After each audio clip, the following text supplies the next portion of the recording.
কেমন চলছে নির্বাচনী মাঠের ব্যস্ততা, ভোটাররাও কতটা প্রস্তুত যোগ্য প্রার্থী নির্বাচনে, এমন নানা বিষয়ে কথা বলতে যশোর থেকে যুক্ত হচ্ছেন সহকর্মী তৌহিদুর রহমান। তৌহিদ, আপনার রিপোর্টে আমরা যেমনটা দেখছিলাম, ভোটারদের নানা সংকট সমাধানের দাবি রয়েছে।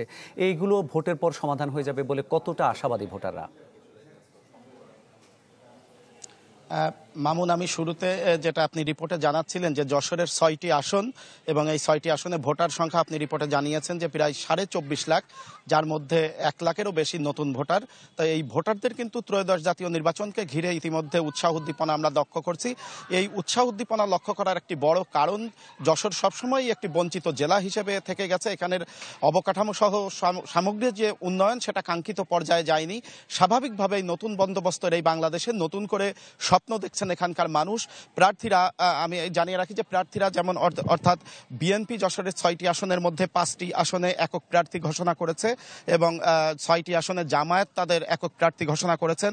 এর পাশাপাশি এনসিপি, ইসলামী আন্দোলন, কমিউনিস্ট পার্টি সহ বিভিন্ন দলের প্রার্থীরা কিন্তু তাদের গণসংযোগ চালিয়ে যাচ্ছেন, ভোটারদের কাছে যাচ্ছেন এবং প্রতিশ্রুতি দিচ্ছেন। তাদের নেতাকর্মীরাও রাস্তায় উল্লাস করছে এবং এর পাশাপাশি ঠিক ভোটারদের মধ্যেও কিন্তু ঠিক এইভাবেই উৎসাহ উদ্দীপনা তৈরি হয়েছে। আমি ভোটারদের কথা আপনি জানতে চাচ্ছিলেন, আমি দর্শকদের জানাতে চাই যে আজকে যে নির্বাচনের প্রেক্ষাপট তৈরি হতে যাচ্ছে বা হয়েছে, এটার পিছনে ছিল যে বৈষম্যহীন একটি সমাজ ব্যবস্থা গড়ার যে আন্দোলন, জুলাই আন্দোলন। সেই জুলাই আন্দোলনে যশোরে যারা নেতৃত্ব দিয়েছিলেন অগ্রভাগে থেকে, তাদের মধ্যে অন্যতম রাশেদ খান, তিনি আজকে আমাদের সাথে আছেন। রাশেদ খান জুলাই আন্দোলনে অগ্রভাগে থেকে যেভাবে নেতৃত্ব দিয়েছেন, ঠিক একইভাবে তিনি জুলাই আন্দোলনের পরে যে বৈষম্য বিরোধী ছাত্র আন্দোলনের যে আনুষ্ঠানিক কমিটি গঠন হয়, তারও আহ্বায়কের দায়িত্ব পালন করেছিলেন। আমরা শুরুতে একটু তার কাছে জানতে চাইব যে নতুন বাংলাদেশের নতুন ভোটে তাদের প্রত্যাশা কি, বিশেষ করে বৈষম্য বিলোপের আন্দোলনের জায়গা থেকে আজকে তাদের প্রত্যাশা কি। এবং যেহেতু রাশেদ এই জুলাই আন্দোলনের আগেও বিভিন্ন ছাত্র আন্দোলনের সাথে যুক্ত ছিল এবং একজন প্রতিভাবান চিত্রশিল্পীও বটে, আমি সেই কারণে নতুন প্রজন্মের তিনি প্রতিনিধিত্ব করছেন। শুরুতে তিনি জানাচ্ছেন যে তার কি স্বপ্ন দেখছেন, বিশেষ করে দেশ পাশাপাশি যশোরের উন্নয়ন সম্পর্কে। ধন্যবাদ। ত্রয়োদশ জাতীয় সংসদ নির্বাচন দরজায় কড়া নাড়ছে, কিন্তু এই সংসদ নির্বাচনটা আসলে ফেব্রুয়ারির দ্বিতীয় সপ্তাহে করার ঘোষণা দিয়েছে ইন্টারিম গভর্নমেন্ট। কিন্তু সেই জায়গা থেকে তারপরেও ভোটার হিসেবে আমাদের ভিতরে যথেষ্ট সংকোচ আছে, কারণ ভোটটা আসলেই মাত্র 2.5 মাস বাকি আছে ভোটের। কিন্তু এই ভোটটা ঠিক মতো হবে কিনা, নানা রকমের দেশি বিদেশি এজেন্সি এখানে ভোট বানচালের কাজ করছে।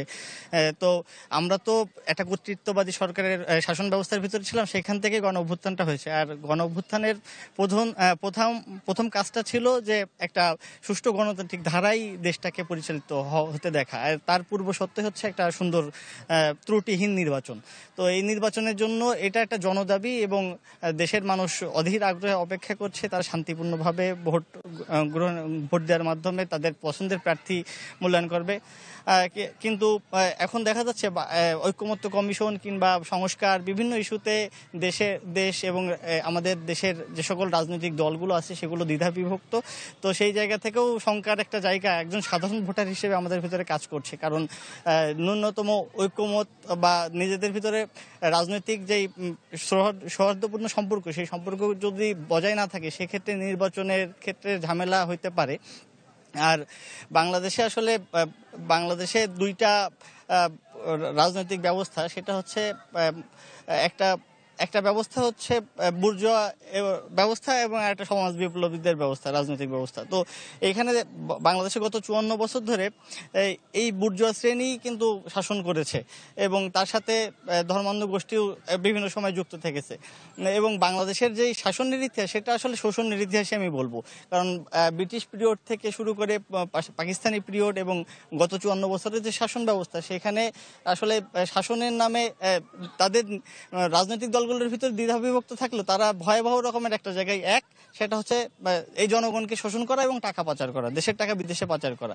তো সেই ধারাবাহিকতাই এই ইন্টারিম গভর্নমেন্টের সেই ধারাবাহিকতায় বজায় রেখেছে এবং আমরা নতুন করে সমাজ বিপ্লবীদের যারা চিনেছিলাম যে এই 24-এর গণ অভ্যুত্থানের নেতৃত্ব দিয়েছে, তাদেরকেও আমরা এই বুর্জোয়া ব্যবস্থার ভিতরে, এই ভোগবাদী ব্যবস্থার ভিতরে বিলীন হয়ে যেতে দেখেছি।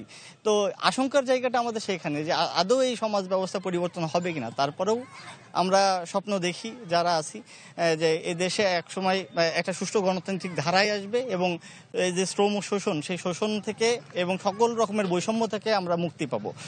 তো এই নির্বাচন নিয়ে আমরা তরুণরা যেমন আশাবাদী, তেমনিভাবে সকল নাগরিকই আশাবাদী যে একটা সুন্দর সুষ্ঠু নির্বাচনের মাধ্যমেই দেশে পরবর্তী একটা গণতান্ত্রিক সুষ্ঠু গণতান্ত্রিক ব্যবস্থা রূপান্তর করা সম্ভব হবে। ধন্যবাদ। যশোরে রাশেদ খান বলছিলেন সামগ্রিক নির্বাচনী পরিস্থিতি নিয়ে ভোটার ভাবনা। আমাদের সাথে এখানে জুলাই আন্দোলনের আরও একজন সহযাত্রী, যিনি আন্দোলনে সক্রিয়ভাবে নেতৃত্ব দিয়েছেন এবং এখনও রাজপথে সক্রিয় রয়েছেন, সংগঠিত করছেন তরুণদের, যুবকদের। তার কাছে একটু জানতে চাইব যে যশোরও হাজারো সমস্যার মধ্যে নিমজ্জিত। যশোরের ভবদাহ, যশোরের বেনাপোল বন্দর, যশোরের অভয়নগরের যে নোয়াপাড়া নৌবন্দর, যশোরের কৃষি, যশোরের আরও হাজারো যে সমস্যা রয়েছে, যানজট, জলাবদ্ধতা, সব নিয়ে তাদের ভাবনাটা কি? পাশাপাশি একজন নারী ভোটার হিসাবেও এই আগামী নির্বাচনে প্রার্থী এবং যারা নির্বাচনে অংশ নিচ্ছেন তাদের কাছে প্রত্যাশাটা কি? আচ্ছা, নারীদের দক্ষতা উন্নয়ন করতে হবে।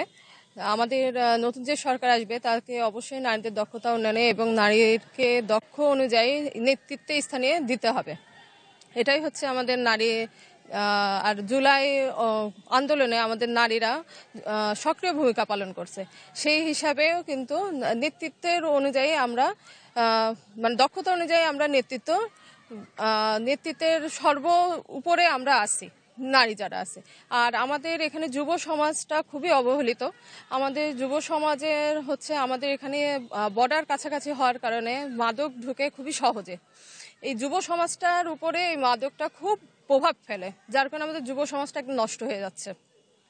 এই যুব সমাজকে দক্ষ করে তুলতে পারলে এরা দেশের উন্নয়নে যথেষ্ট ভূমিকা পালন করতে পারবে এবং এরাই নেতৃত্ব দিবে আগামীতে, যুব সমাজ যারা আছে। আর এ বাদে আমাদের যে শিক্ষা ব্যবস্থা, আমাদের সদর হাসপাতালের শিক্ষা ব্যবস্থাটা খুবই জঘন্য হয়ে গেছে। জঘন্য বলতে বাধ্য হচ্ছি, কারণ এদের না আছে কোনো হচ্ছে আধুনিক চিকিৎসা ব্যবস্থা, না আছে কোনো যন্ত্রপাতি। এই চিকিৎসা ব্যবস্থাটা উন্নয়ন করতে হবে, চিকিৎসা ব্যবস্থার। প্লাস এর সাথে আমি আরও একটা বলতে চাই, সেটা হচ্ছে আমাদের যে যুব সমাজ আছে, আমাদের যুব উন্নয়নের মাধ্যমে বা বিভিন্ন ট্রেনিং সেন্টারের মাধ্যমে এদেরকে দক্ষ করে তুলতে হবে এবং উদ্যোক্তা তৈরি করতে হবে। এটাই। যশোরে একটা বড় সমস্যা যানজট, এবং যশোরে এছাড়াও যে যশোর কৃষি নির্ভর একটা অঞ্চল, এই কৃষির ক্ষেত্রে উন্নয়নে এই নির্বাচন ঘিরে আপনার কি প্রত্যাশা, সেটা যদি আমাদেরকে একটু বলেন। যশোরে কৃষি ব্যবস্থাপনা যে বিষয়টা, এটা অনেকাংশে খুবই কম। মানে আমাদের যশোরে কৃষকের সংখ্যা অনেক, কিন্তু সেই তুলনায় সরকারি সহায়তা অনেক কম।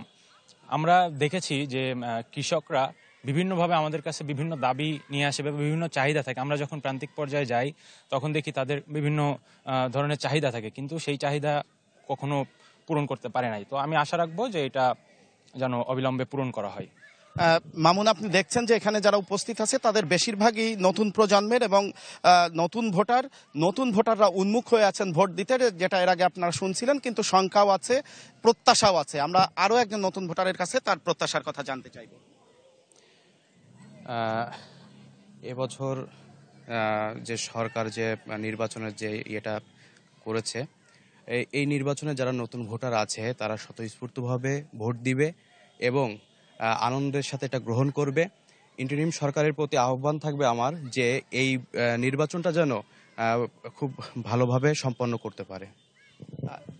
আপনি তো শিক্ষকতা করেন, আমরা আপনাকে চিনি, তো শিক্ষক এবং ভোটার সব মিলায়ে যশোরের বাস্তবতা এবং সামাজিক আন্দোলনেও আপনি আছেন, আপনার প্রত্যাশার কথা সামগ্রিকভাবে যদি বলেন আগামী নির্বাচনকে ঘিরে। আসলে যশোরের মানুষ কিন্তু 17 বছর নিরপেক্ষভাবে ভোট দেওয়ার কোনো সুযোগ পায়নি। এইবার আমরা এই গভর্নমেন্টের কাছে তারা যে প্রত্যাশা আমাদের শুনিয়েছেন যে এবার সবাই ভোট দিতে পারবে, অধীর আগ্রহে যশোরের মানুষ বসে আছে তাদের ভোটাধিকার প্রয়োগের জন্য। আপনারা একটা জিনিস খেয়াল করবেন যে 17 বছরে কিন্তু যশোরে কেউ আঙুল দিয়ে বলতে পারবে না যে মুটার আগে এই উন্নয়নটা হয়েছে। 17 বছর আগের থেকে যশোরের উন্নয়নের কারিগর, দক্ষিণবঙ্গের উন্নয়নের কারিগর বলতে আমরা আমাদের প্রয়াত নেতা তরিকুল ইসলামকে জানতাম এবং তার সুযোগ্য সন্তান এবার ভোটে দাঁড়িয়েছে। আমরা তাকে জানি তার তারুণ্যের একটা প্রতীক হিসেবে। তিনি জুলাই আন্দোলনের নেতৃত্ব দিয়েছেন, তরুণ প্রজন্মের নেতৃত্ব দিয়েছেন এবং তিনি আমরা আসলে মোটামুটি সকল ধর্মের বর্ণের মানুষ আসলে তার উপর ভরসা রেখেই এবার ভোটে দাঁড়াতে চায়। একটা মানুষ কিন্তু আসলে একটা দক্ষ ড্রাইভারের গাড়িতেই উঠতে চায়। আমরা সেরকম একটা দক্ষ ড্রাইভারের গাড়িতে উঠে আনন্দঘন পরিবেশে ভোট দেবো, যশোরের উন্নয়ন হবে, এটা আশা করি। মামুন, আপনি শুনছিলেন যে সকলের একই বাক্য, শঙ্কা আছে, আবার উৎসাহও আছে, সব মিলিয়ে সকলেই ভোট দিতে চায় এবং ভোট দিয়ে তেমন জনপ্রতিনিধিকে তারা নির্বাচিত করতে চায় যারা যশোরের উন্নয়ন ঘটাবেন। মামুন, এই পর্যন্তই যশোর। ধন্যবাদ আপনাকে। যশোরবাসীর ভোট ভাবনা জানাচ্ছিলেন সহকর্মী তৌহিদুর রহমান। হার্টের যত্নে বিশ্বসেরা ক্যানোলা তেল এখন বাংলাদেশে।